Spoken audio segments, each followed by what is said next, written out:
Hi guys, let's do a little Queen of the Oracle. Queen of the Moon Oracle. Okay, so this one says breaking free in the reverse.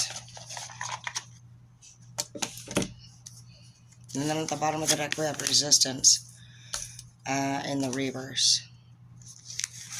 Growth.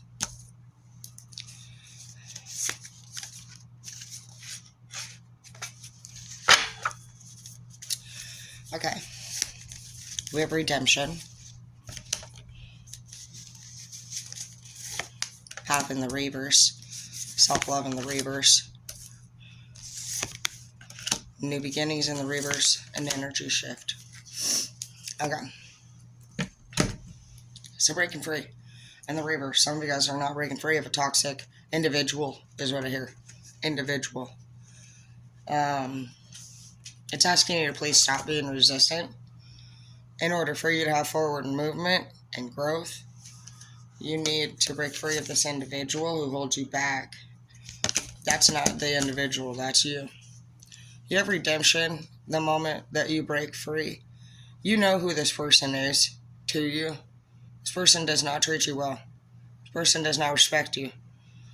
This person holds you back in every way, and they do it with their words. And their actions are they affect you majorly, but as far as like the effect of their actions, like universally, they're very meek and weak. I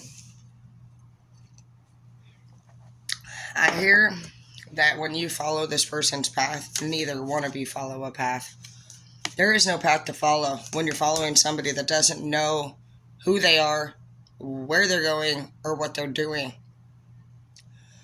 It's not even a good idea to start a relationship, honestly, when both of you don't have your shit together. But when you're following the lead of somebody who's fucking scatterbrained and all over the place, where are you going?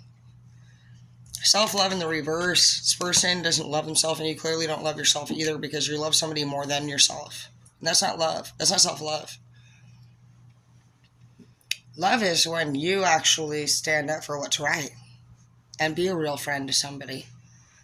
True love is when you say, no, we're not fucking doing that. That's dangerous for you, Martha. And I don't feel like that's happening in this relationship. I feel like you both are okay with fucking doing dumb shit. You don't have anybody in this relationship, honestly, that is halting the other one from doing the wrong thing. You got one in this relationship that wants to do the wrong thing. And then you have one person in this relationship that wants the person that's doing the wrong thing so fucking much that not only are you allowing it to happen, but you're now doing it too. I've been there. I did that with James. Bad chapter, dude. I went from a straight A law student to a fucking convict. Facts. I wouldn't do it. Not that I wouldn't say that being here with you guys and being able to know both sides of how that fence works isn't a blessing. It really is. But that doesn't mean that anybody should have to go through the shit that we go through just to fuck figure that out. You got new beginnings in the reverse because this is not the beginning for you, and you're not going to find any new beginnings on a rocky foundation. It's not the way shit works. It's not saying that the two of you guys aren't twin soulmates, or even karmic soulmates, or even at a different time in a different life, real soulmates. But basically, in my opinion, when we get to, I feel like that light is so blinding. When we have the opportunities, this is not getting better for me. When we have the opportunities to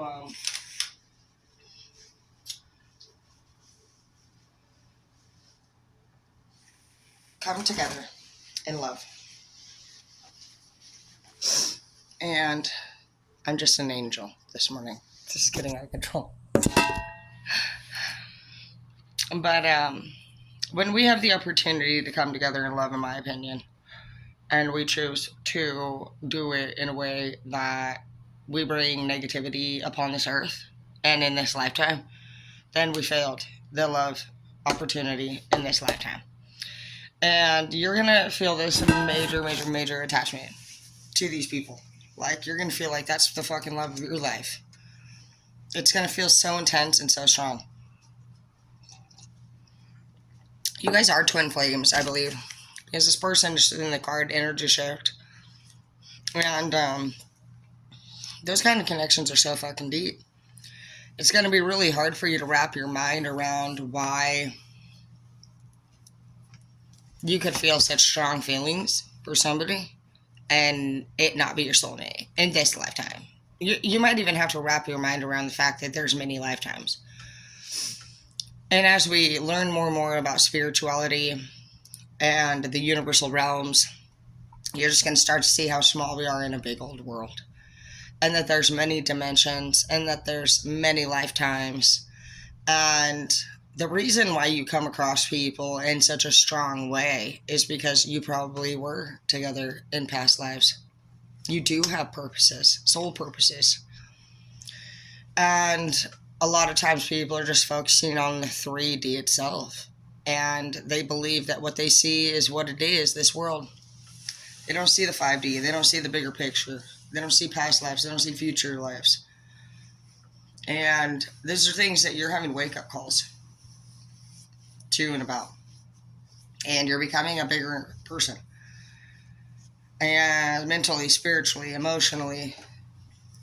And these are things that you haven't been able to honestly explain within yourself. Because you're having a major energy shift here. You're having a major glow up. And all these years you might have thought breaking free from these people meant physically doing and looking better than before. And it's not. It's spiritual breakthrough. You're having a spiritual awakening. You're breaking free of old habits and old ways of thinking and old relationships that don't serve you anymore. And you're just understanding that each person was not meant to be in our lives for a lifetime. You're not even calling it a reason anymore. You're calling it purpose. And when you give something the title of purpose, it gives it meaning. It gives it value. Everything happens for a reason is a statement that's just very open-ended. You know what I mean? What does that mean? Well, what was the reason? You're now figuring those reasons out. And slowly but surely, you're, like I said, having awakenings and your heart is beating again. And that feeling inside that you feel, it might require a lot of pain